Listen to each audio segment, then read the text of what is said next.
नमस्कार. मी सुमन महाजन. आपण पाहत आहात 16 ज्येष्ठांच्या गप्पांचा. आज आपल्याबरोबर सौ ओक आहेत. त्यांचं वय आहे 89. पण त्या अगदी काल परवा घडलेल्या गोष्टी सांगतायत असं आपल्याला वाटेल.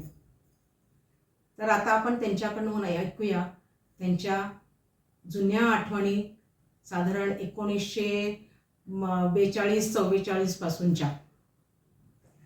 नमस्कार. नमस्कार. कशा आहात? छान आहे, एकदम छान आहात. अच्छा. तुम्ही सध्या आता अगदी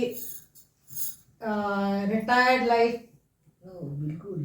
हा, रिटायर्ड होऊन खूप दिवस झाले. हा. आणि हा सगळा काळ मी आपलं लेखन वाचन याच्यामध्येच जास्त घालवते. बर, उत्तम उत्तम. पण तुम्ही बरंच काही आणखीन करता असं ऐकलंय. ते तुम्ही नंतर मला सांगा आपल्या बोलण्याच्या ओघात. बरोबर. हा. तुमचा जन्म कुठचा? माझा जन्म अमरावतीचा. बरं बरं. आणि मग तिथे तुम्ही किती वर्ष होता? अमरावतीमध्ये मी 21 वर्ष होते, म्हणजे माझ्या लग्नाच्या वयापर्यंत. बरं. आणि तुमचं पूर्वाश्रमीचं आडनाव काय? देशपांडे. देशपांडे. मला तुमच्या त्या आयुष्याबद्दल काही सांगू शकाल का? म्हणजे अगदी तुम्ही लहान असल्यापासूनचं. हो. तेव्हा म्हणजे माझं 8-10 वर्षाचं वय असताना आमच्या घरचं वातावरण देशपांडे हा. अतिशय राजकारण तेथे चालायचं. खूपच. म्हणजे माझे काका तर त्याच्यात मय होते. पी.वाय. देशपांडे ते मोठे लेखक आणि गांधी भक्त होते. ते दोघे एक काका-काकू. बरं. आणि काकांचं नाव काय तुमच्या? पी.वाय. देशपांडे. बरं. आणि काकूंचं नाव? विमलाबाई देशपांडे. बरं. आणि काका आमचे हे होते, नेहरूंच्या पहिल्या मिनिस्ट्रीमध्ये MP होते. आणि काकू नेहरूंच्या पहिल्या मिनिस्ट्रीमध्ये त्या पार्लमेंट सेक्रेटरी होत्या. Parliamentary secretary? हो. पहिली महिला त्या ह्याच्यात झळकलेली. बरं बरं. आणि म्हणजे खूप मोठं कार्य केलेलं आहे त्यांनी दोघांनी. हो, खूपच मोठं. हा. त्याबद्दल काही सांगू शकाल का? हो. तर त्यांनी म्हणजे आधी आपल्या ह्याच्यापासून सगळी सुधारणा केली. शाळा काढल्या लहान गावात, त्यांना शिकवायच्या.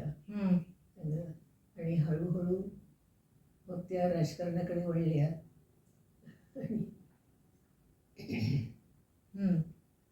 आणि मग ते सगळं त्यांचा अभ्यास करून त्या पार्लमेंट सेक्रेटरी रविशंकर शुक्लांच्या हाताखाली होत्या. बरं. त्यावेळेला आमच्याकडे राजकारणातले मोठे मोठे लोक ही चर्चा करायला सतत जमत असत. बरं. आणि तेव्हा आमच्याकडे बापूजी आणि म्हणजे नंतर ते बिहारचे राज्यपाल होते. तर त्यांचंही आमच्याचकडे मुक्काम असायचा. बरं. आणि बापूजी म्हणजे बापू माने? बापूजी अणे. लोकनायक बापूजी अणे. आणि तेव्हा ते किती त्यांचा मुक्काम पूर्ण वेळ आमच्याचकडे. आणि घर सगळं राजकारणाच्या ह्याच्यात रंगलेलं. असे माझे लहानपणचे अनुभव आहे.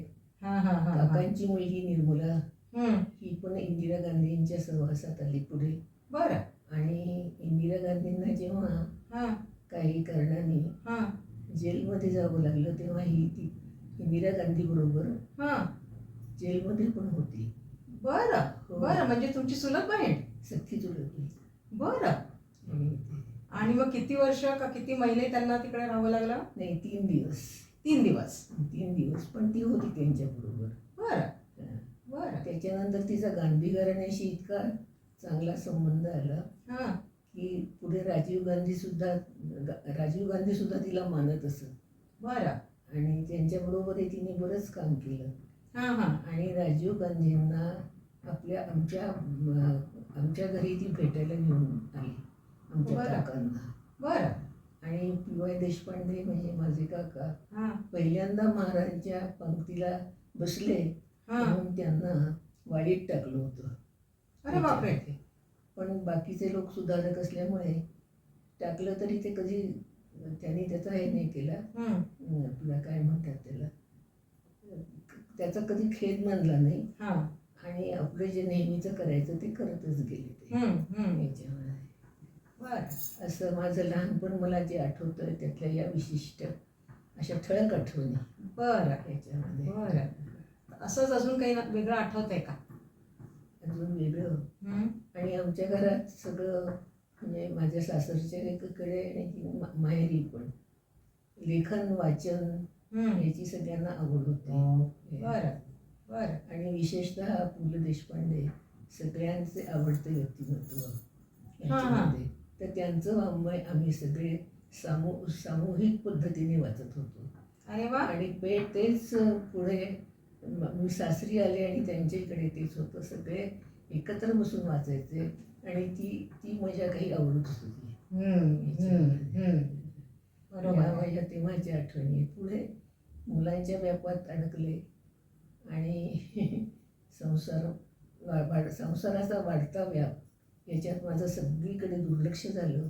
आणि जशी मी त्याच्यात थोडीशी निवृत्त झाली त्यातनं आणि मग मला माझ्यातलं काहीतरी आढळलं की असं आपण काहीतरी करू शकतो. पण तुम्हाला मला वाटतं राजीव गांधींनी सुद्धा तुमच्या चुलत बहिणीने काहीतरी मदत केली होती. हो हो. हां ते पण आहे असं सांगत होता तुम्ही मगाशी मला बोलता बोलता. हो. राजीव गांधीच्या अगदी निकटच होती त्याच्यामुळे कारणाने तिची बरंच मदत झालेली आहे का. आणि एक प्रकारचं गांधी घराणं हे तिचं अगदी कार्यक्षेत्र होतं म्हटलं तरी चालेल. ते तुमच्याकडे काहीतरी राहिले होते 2 तास का 3 तास आले होते. नाही ते फक्त माझ्या काकांना भेटायला आले होते. बरं बरं. त्यांना एवढा वेळच नव्हता. ते कधी आले होते तुमच्या काकांना भेटायला? ते आता राजीव गांधी मला साल नक्की आठवत नाहीये. पण तेव्हा तर म्हणजे प्राईम मिनिस्टर वगैरे नव्हता. बरं. त्याच्या आधीच. बरं. म्हणजे इंदिरा गांधींच्या काळात. बरं. सॉरी, इंदिरा गांधींच्या काळात नाही. इंदिरा गांधी स्वर्गवासी झाल्यानंतर. बरं. मग त्यावेळेला तुमची बहीण त्यांना तुमच्या घरी घेऊन आल्या? हो. बरं. अच्छा. आणि काही आठवण काय सांगू शकाल? आणि जे राजकारण आमच्या घरात चालायचं त्याच्यामध्ये एक बिहारचे राज्यपाल जे आमच्या घरीच त्यांचं सगळं राजकारण चालायचं ते काही कारणानिमित्त अमरावतीत आले आणि माझं जेवण एक देशपांड्यांच्याकडे राहीलच असं त्यांनी सांगितलं. आणि बापूजी घरी आले आणि आईने त्यांच्या आवडीची वांग्याची भाजी केली होती. त्यांना माझ्या आईच्या हातची भाजी खूप आवडायची. ही एक छान आठवण माझ्या डोक्यात आहे. पण ते नेहमी यायचे का तुमच्याकडे? आमच्याकडेच राहायचे ते. आमच्याच घरी त्यांचा मुक्काम असायचा. बरं. ओके. आणि मग तुमचं लग्न किती साली झालं? माझं लग्न झालं 57 साली. अच्छा. मग त्यानंतरच्या काही गोष्टी सांगू शकाल का? त्यानंतर म्हणजे काय, माझे मिस्टर जंगल खात्यात आणि छान त्यांचं इतके आपल्या कामामध्ये काय कर्तबगारी त्यांची फार दिसून आली आणि अतिशय प्रामाणिक आणि त्याच्यामुळे मेहनती. त्यामुळे ते नेहमी आपल्या कर्तृत्वावर पुढे जात राहिले. कधी त्यांना वरची जागा मिळताना काहीही त्रास झाला नाही आणि ते आयजी झाले पुढे. आणि ती पोस्ट त्यावेळेला अख्ख्या इंडियात एकच होती, फॉरेस्ट डिपार्टमेंटची. बरं. हो. तर तो आणखीन एक छान त्याला म्हणजे काय मला त्याचा अभिमान वाटतो. नक्कीच नक्कीच. त्याबद्दल काही सांगू शकाल का आणखीन? नाही, त्यांचं आता आय जी झाल्यानंतरही जे दौरे चालायचे तेव्हा ते आपला चंदन चोर वीरप्पन हां. त्याला भेटायला गेले होते. बरं. आणि तो तर खरं म्हणजे जंगलात त्यांच्या जवळ कोणी आले की त्याला साधारण त्याचा हेच व्हायचं काय सत्यानाश. हां. पण तो यांच्याशी खूप छान बोलला. हां. आणि आम्ही हे सगळं का करतो वगैरे सगळं त्यांनी त्यांना सांगितलं. हां. आणि खूप छान भेट झाली अगदी. बरं. म्हणजे जे कधी स्वप्नातही वाटलं नव्हतं, म्हणजे भीती होती एक प्रकारची बरोबर आहे. की हे काय करतायत ते हो ह्याच्यामध्ये. हो हो हो. आणि दुसरं अत्यंत धाडसी असल्यामुळे साहसी असल्यामुळे शिकार त्यांच्या आवडीचा विषय होता. आणि जाताना नेहमीच बरोबर आपल्या ज्या लागतात त्या बंदुका वगैरे हां. जंगलात लागणारे स्वरक्षणासाठी. जोडे बिडे हो असं सगळं त्यांचा जमानिमा खूप असायचा. हं. आणि एकदा त्यांना पण हे कुठे जायचे, कुठच्या जंगलात? तेव्हा ते चंद्रपूरच्या याच्यामध्ये जायचे. हां. कन्हानगाव वगैरे अशा ठिकाणी. हां हां. तर एकदा गावकऱ्यांची खूप तक्रार येत होती सारखी हां. की वाजच्या सुमाराला बिबट्या येऊन आमच्या गुरांना पळवतो, शिव्या मेंढ्यांना पळवतो. हां.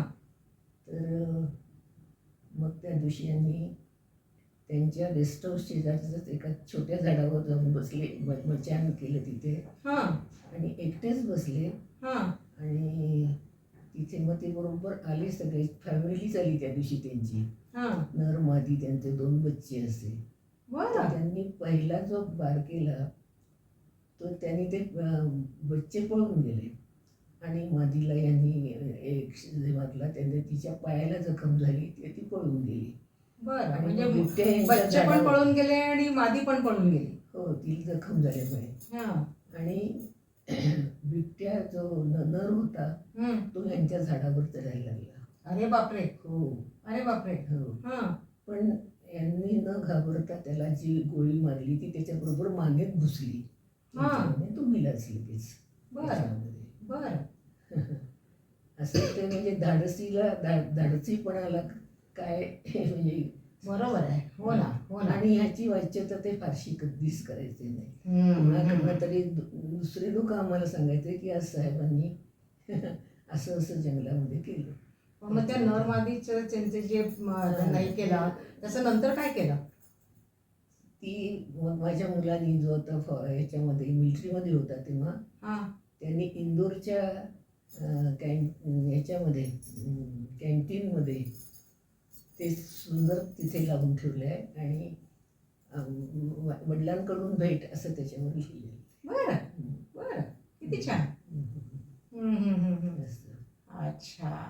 असं त्यांचं म्हणजे शेवटपर्यंत म्हणजे आजारपणातही मला त्यांचं त्यांनी काही त्रास दिला नाही, काही नाही. अजून काही असेच प्रसंग सांगू शकाल का? कुठले ते फॉरेस्ट डिपार्टमेंटमध्ये होते तेव्हाचे. तेव्हाचे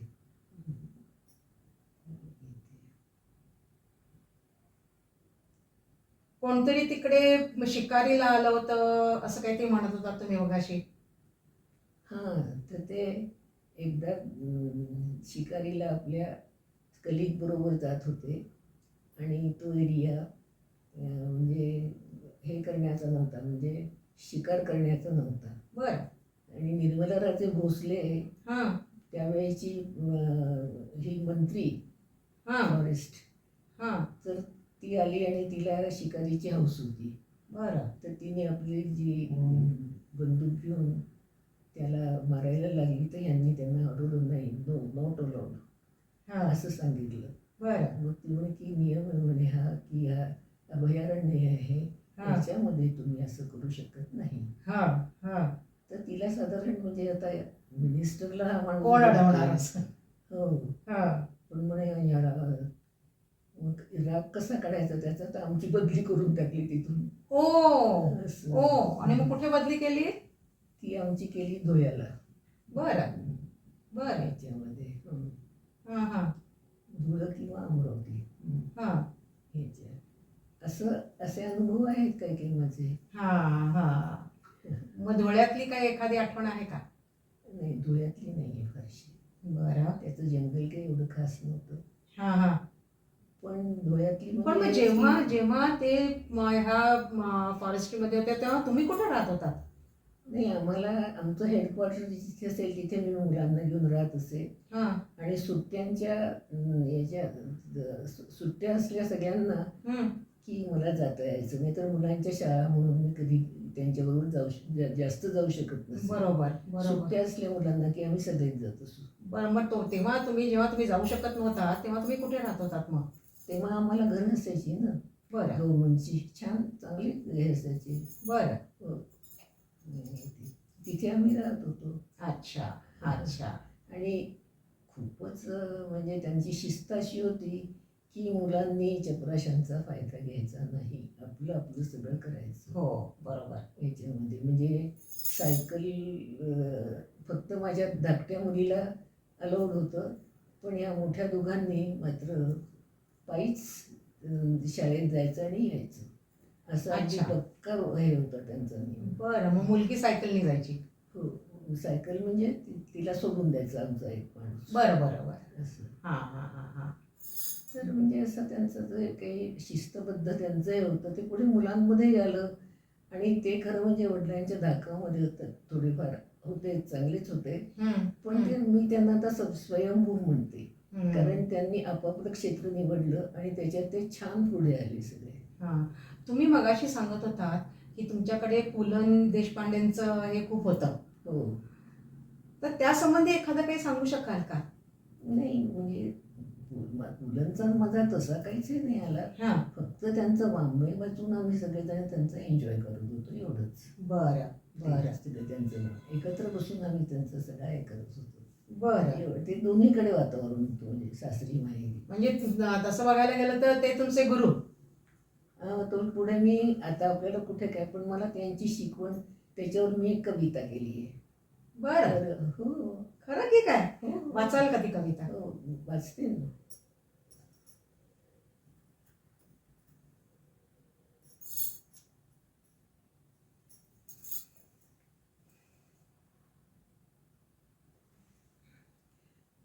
पुलं आहेत गुरुस्थानी, हसत खेळत त्यांची शिकवण नकळत रुजली माझ्या मनी.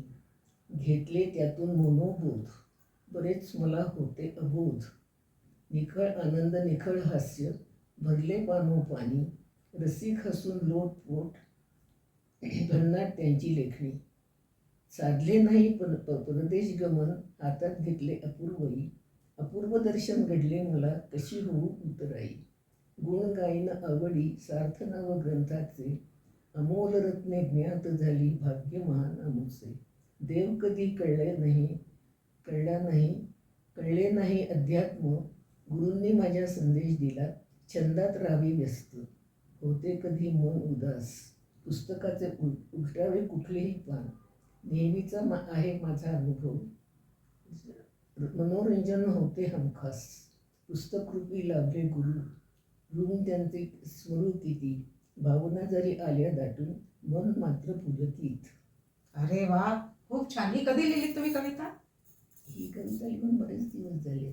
मी काय करते की माझं ते ही कविता मी 19 मध्ये केली असेल. आत्ता 2019 मध्ये? अरे वा अरे वा. अच्छा. आणि असंच अजून काही तुमचं लिखाण आहे का? लिखाण म्हणजे आता कुठलं लिखाण वाचून दाखवू तुला?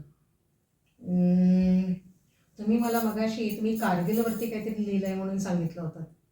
तुमचं काहीतरी मनोगत लिहिलं का असं काहीतरी सांगितलं होतं? मुलं जशी आपल्या ह्याच्यात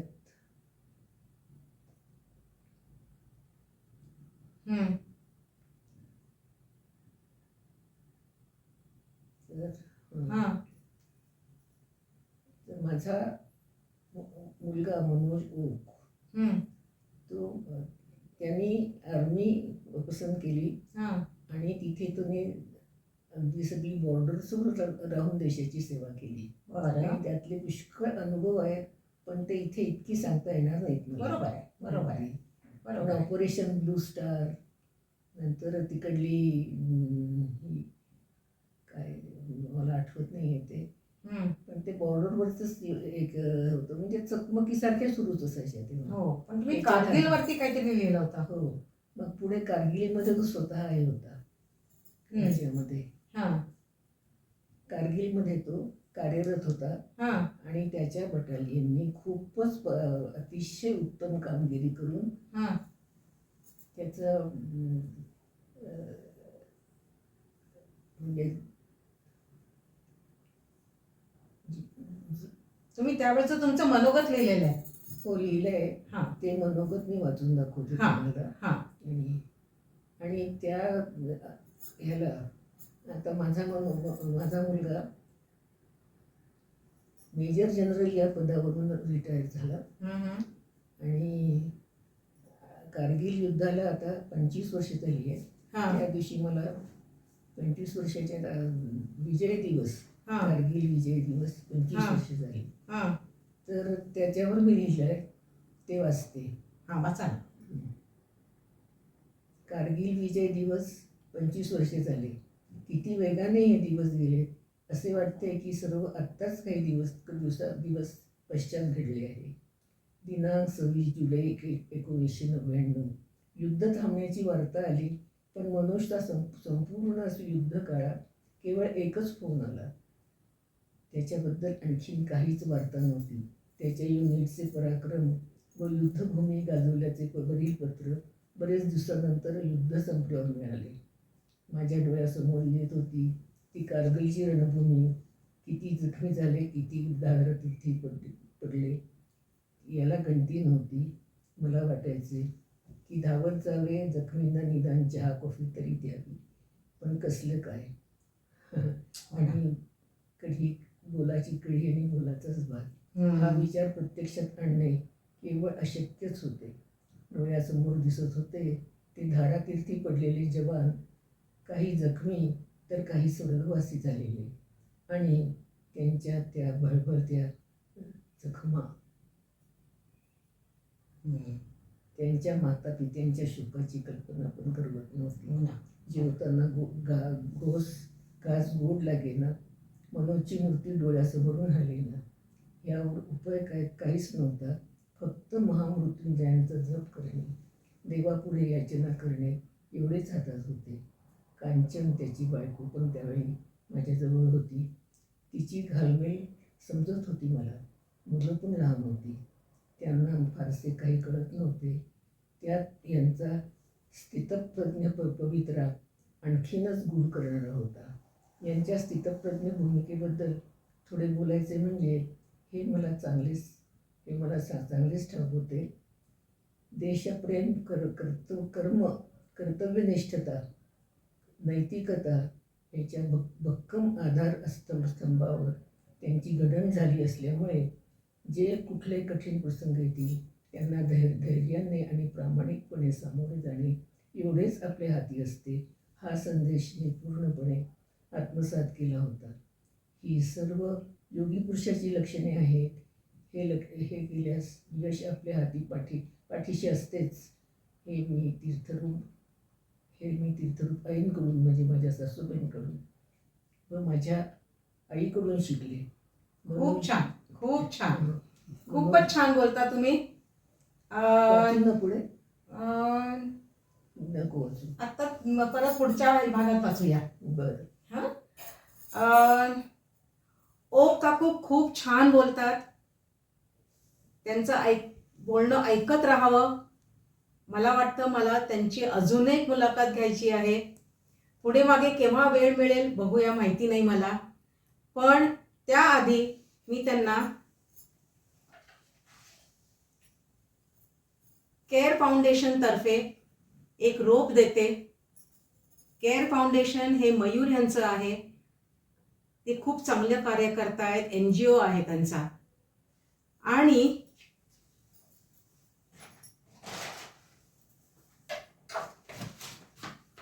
सोहळा ज्येष्ठांच्या गप्पांचा यांच्याकडून एक छोटीशी आठवण ओक काकूंना. थँक्यू काकू. धन्यवाद, पाहत खूप राहा. खूप धन्यवाद. पाहत रहा सोहळा ज्येष्ठांच्या गप्पांचा.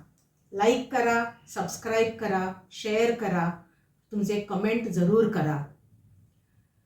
यापुढे माझ्या नवीन आणखीन मुलाखती येतच राहतील, त्याही बघा. आत्तापर्यंत जर का तुमच्या काही मुलाखती बघायच्या राहिल्या असतील तर त्याही बघा.